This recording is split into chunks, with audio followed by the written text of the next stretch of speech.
Suggéré ce thème, j'ai quelque peu regretté lorsque j'ai dû commencer à travailler dessus, car il est vrai qu'il est assez austère pour ce qui est en tout cas de ma partie, parce que je constate, François, que tu t'es réservé la partie la plus sympathique, mais tu as eu bien raison, car en effet c'était très intéressant. J'ai moi-même d'ailleurs été victime très récemment de ces petits juges dont tu as parlé, puisque j'ai commis le sacrilège de nommer les émeutiers de 2005 sous le terme de racaille, qui était certes de la façon un peu triviale de nommer une forme de délinquance quand même extrêmement violente, et immédiatement le tribunal médiatique s'est activé avec comme appel à témoins à la barre Mélenchon, Taubira, SOS Racisme, et la condamnation finale étant de savoir si ou non vous êtes digne de rester ou pas dans la République française. Donc la République, le camp du bien, et donc les non-républicains, le camp du mal, auquel manifestement j'appartiens. Ça ne m'empêche pas de dormir la nuit selon leurs propres critères. J'ai d'ailleurs l'habitude de dire à l'Assemblée que je mesure la qualité de mes interventions au nombre de huées qu'elles suscitent. C'est je vous l'accorde, un outil de mesure un peu particulier, mais j'en suis là. Alors en effet, je dis ça parce que c'est vrai que je suis sur la partie, moi, purement juridique, donc qui va être peut-être un petit peu technique. Si vous vous perdez, n'hésitez pas à me le dire. Je ne sais pas comment on dit stop en sourd-muet, Nicolas. Donc il va falloir peut-être comme ça, voilà, comme ça, si jamais véritablement ça devient insupportable.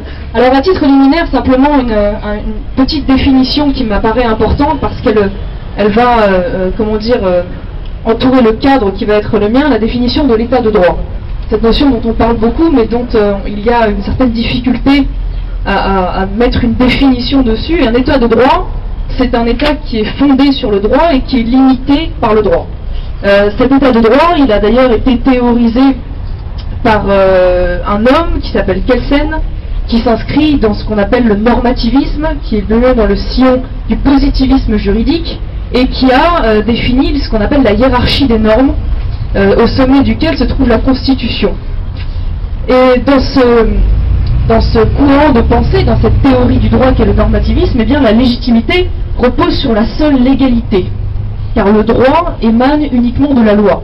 C'est d'ailleurs un débat qui a émergé au moment de la manif pour tous, puisque les gens se posaient la question, légitimement d'ailleurs, de savoir quelle part devait être accordée à la légitimité plutôt qu'à la légalité. Vous savez, c'est le grand débat entre Antigone et Créon. Antigone qui souhaitait enterrer son frère, et Créon, le roi de Thèbes, qui lui a refusé cet enterrement au nom de la loi des hommes, et elle contestait cette loi des hommes car elle considérait qu'il y avait un droit naturel, en l'occurrence un droit spirituel qui était éternel et qui donc était plus légitime que le droit des hommes. Et bien donc dans cet état de droit qui est le nôtre, la souveraineté populaire s'est auto-limitée d'une certaine façon dans le cadre de la Constitution. Alors c'est une limitation qui est assez relative, puisque c'est la souveraineté populaire qui détermine la loi, mais qui se soumet à cette loi, mais qui peut aussi être à l'origine de cette loi, et donc par conséquent la modifier. C'est également le cas pour la Constitution, la norme suprême, qui peut être modifiée selon une procédure tout à fait spéciale. J'en viens à mon sujet. Le problème aujourd'hui, c'est que cette limitation constitutionnelle nous échappe d'une certaine manière, puisque aujourd'hui le Conseil constitutionnel est composé de magistrats qui se sont accordés un pouvoir absolument incroyable à travers, il faut dire, on leur a donné un levier pour cela, puisque vous savez qu'on a élargi ce qu'on appelle le bloc de constitutionnalité. C'est-à-dire que le bloc de constitutionnalité ne comprend pas seulement la Constitution, mais un certain nombre aussi d'autres textes qui ont aujourd'hui une valeur constitutionnelle. Je pense à la Charte de l'environnement par exemple, je pense au préambule de la Constitution de 1946, je pense aussi à la Déclaration des droits de l'homme et du citoyen de 1789.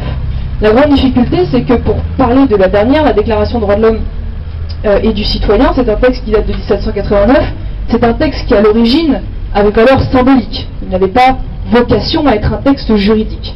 Ce sont donc des textes qui contiennent des principes extrêmement généraux, et qu'évidemment aujourd'hui les juges du Conseil constitutionnel utilisent, se reposent sur cette généralité pour pouvoir avoir une jurisprudence extrêmement extensive et aller bien au-delà de l'esprit des textes tels qu'ils étaient initialement. Et alors la difficulté, et ça c'est mon point de vue, c'est que la lecture qui est faite aujourd'hui de ces textes est extrêmement politiquement correcte, progressiste, puisqu'on pourrait la définir ainsi. Et alors, tout à l'heure, Nicolas me disait, oui, mais est-ce que tu as eu une orientation politique dans ton discours? Alors, je ne vous cache pas que pour les exemples que j'ai choisis, je les ai choisis quand même à dessein. Je n'ai pas parlé de la reproduction des mots la barre est basse, même si c'est vrai que ça pourrait être beaucoup moins clivant, mais j'estimais voilà, qu'un certain nombre d'exemples étaient peut-être plus parlants. Vous m'excuserez cette orientation, mais il y en a bien d'autres, et vous allez voir, c'est assez parlant.